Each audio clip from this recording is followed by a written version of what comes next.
Pertanyaan sekarang, saya yakin Tuhan saya Allah, tapi Allah nggak kelihatan. Ada alasan tak kenapa Allah nggak kelihatan?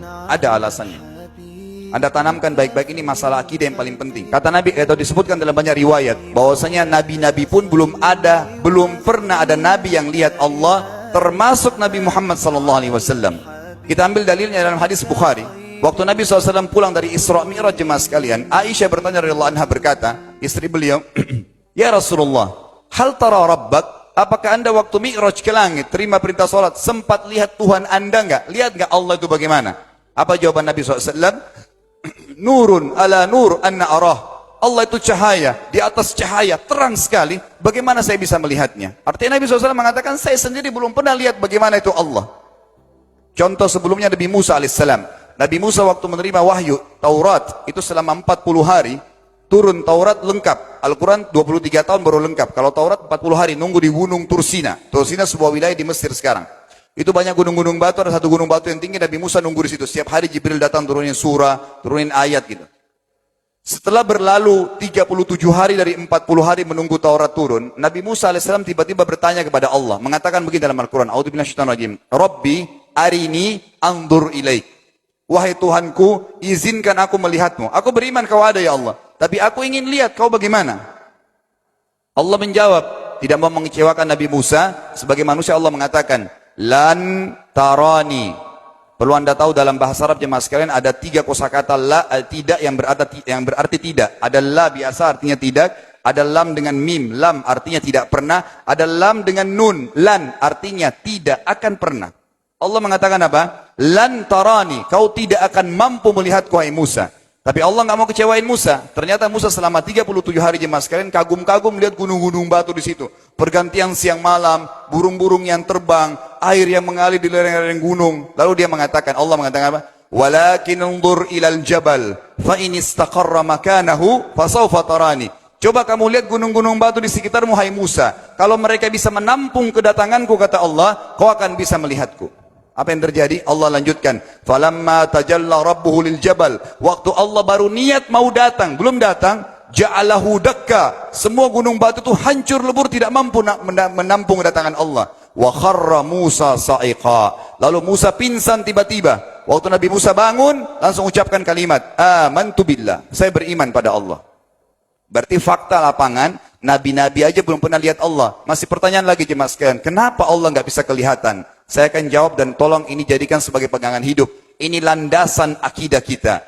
Kata para ulama, karena anda kalau sholat, anda mengucapkan satu kalimat yang merupakan jawabannya. Allahu Akbar. Allah Maha Besar. Akbar adalah siga mubalaghah dalam Islam. Sesuatu yang melampaui batas. Maha Besar. Kita terangkan. Kata Nabi SAW, perumpamaan bumi yang kalian tinggali ini dibanding dengan langit pertama di atas kepala kalian, ada 7 lapis langit. Allah mengatakan, sab'an shidada. 7 lapis langit yang kokoh. Alladzi khalaqa sab'a samawatin tibaqa. Yang menciptakan langit tibaqa bersusun. 1, 2, 3, 4, 5, 6, 7.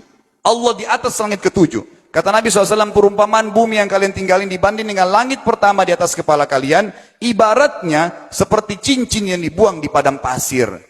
Jadi kita tidak akan pernah bisa melihat ujungnya langit karena kita sangat kecil, dan ini terbukti secara fakta. Apakah anda sudah tahu bahwasanya miliaran bintang-bintang yang ada di atas kepala anda yang jaraknya sekian miliar tahun dari bumi dan sekian miliar tahun lebih besar daripada bumi, sekian miliar kali lebih besar daripada bumi, itu semua berada di bawah langit pertama. Manusia tidak akan pernah bisa memegang langit ini dengan telapak tangannya karena dari sini saja ke Pluto jaraknya 270 tahun. Nggak bakal bisa ada astronot dikirim kena mati di tengah jalan.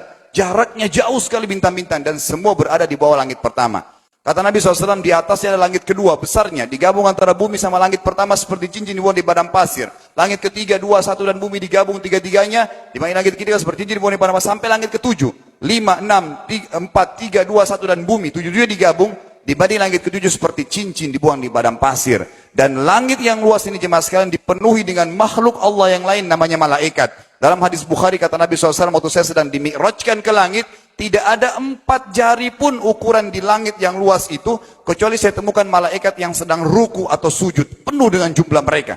Anda tahu malaikat itu ada namanya nama kelompok, seperti Rakib, Atid itu kelompok, di bawah Rakib banyak miliaran malaikat, di bawah Atid miliaran malaikat. Sama dengan Munkar Nakir, ada memang nama kelompok, Makanya kalau manusia 5 miliar, rakib atidnya 10 miliar. Rakib atidnya 10 miliar. Lalu kata Nabi SAW, di atas langit ketujuh ada Sidratil Muntaha. Besarnya digabung antara 7 lapis langit dan bumi. 8 hanya seperti cincin di bawah di padang pasir. Di atas Sidratil Muntaha ada sebuah lautan yang Allah ciptakan. Lautan itu besarnya digabung antara Sidratil Muntaha, 7 lapis langit dan bumi. 8, 9-9-nya seperti cincin dibuang di padang pasir. Makanya kalau Anda baca Quran, Anda baca ayat wa kana arsyu 'alal ma'. Singgasana Allah di atas air. Ini maknanya. Air adalah ada lautan. Lalu kata Nabi SAW, arsy-nya Allah di atas lautan itu singgasananya Allah. Besarnya digabung antara lautan, Sidratul Muntaha, 7 lapis langit dan bumi. 10-10-nya hanya seperti cincin dibuang di padang pasir. Anda sudah hafal ayat kursi? Apa artinya? Ayat tanda-tanda kebesaran Allah. Kursi itu artinya bukan tempat duduk, tapi tempat pijakan kaki raja di singgasana. Kalau raja ingin naik singgasananya di pijakan kaki, itu namanya kursi. Kita baca apa? Wasi'a kursiyuhu as-samawati wal ard. Pijakan kakinya Allah saja sudah menutupi seluruh langit dan bumi ini. Jadi kita mustahil bisa melihat Allah karena besarnya Allah Azza wa Jal. Tinggal kita tutup jemaah sekalian. Kira-kira, lalu bagaimana saya berhubungan dengan Allah? Jawabannya sederhana. Anda lingkari namanya Allah, ini Tuhan kita. Yang menyembah selain Allah kafir, yang mempartisipasikan Allah dengan makhluknya, masih sembah berhala, kuburan, jimat, namanya syirik. Dua-dua nggak boleh. Untuk berhubungan dengan Allah yang tidak kelihatan dengan mata kita ini, tapi kita bisa rasakan keberadaannya, cuman satu cara. Di bawahnya lingkarin ibadah. Salat, puasa, zakat, haji, takziah, ziarah kubur, semua ini adalah rangkaian ibadah untuk berhubungan dengan Allah. Semua ibadah ini jemaah sekalian, harus seperti yang Allah mau, bukan yang Anda mau. Ini penting. Karena kalau tidak seperti yang Allah mau, Allah tidak terima.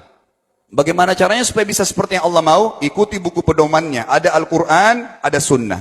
Yang beribadah keluar dari 2 pedoman wahyu ini, tidak akan diterima oleh Allah. Seperti Anda kalau kerja di perusahaan, pimpinan perusahaan kasih peraturan. Senin pakai baju kuning, Selasa baju hijau, Rabu pakai baju hitam. Datang jam 7, keluar jam 5 sore. Ternyata Anda tidak.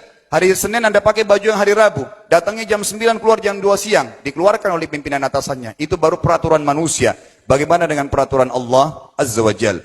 Maka kita simpulkan semua jemaah sekalian adalah, yakinlah Tuhan Anda Allah ada, satu-satunya Tuhan. Kalau Anda sedang sakit, yang ciptakan Anda Allah, yang ciptakan penyakit Allah, yang menciptakan kesembuhannya Allah. Kalau kita sedang musibah sama, kalau kita sudah senang juga sama. Semoga Allah SWT menjadikan kita orang-orang yang senantiasa beriman padanya, dan juga selalu bertumbuh dalam keimanan tersebut, serta mengikuti syariat dan hukumnya.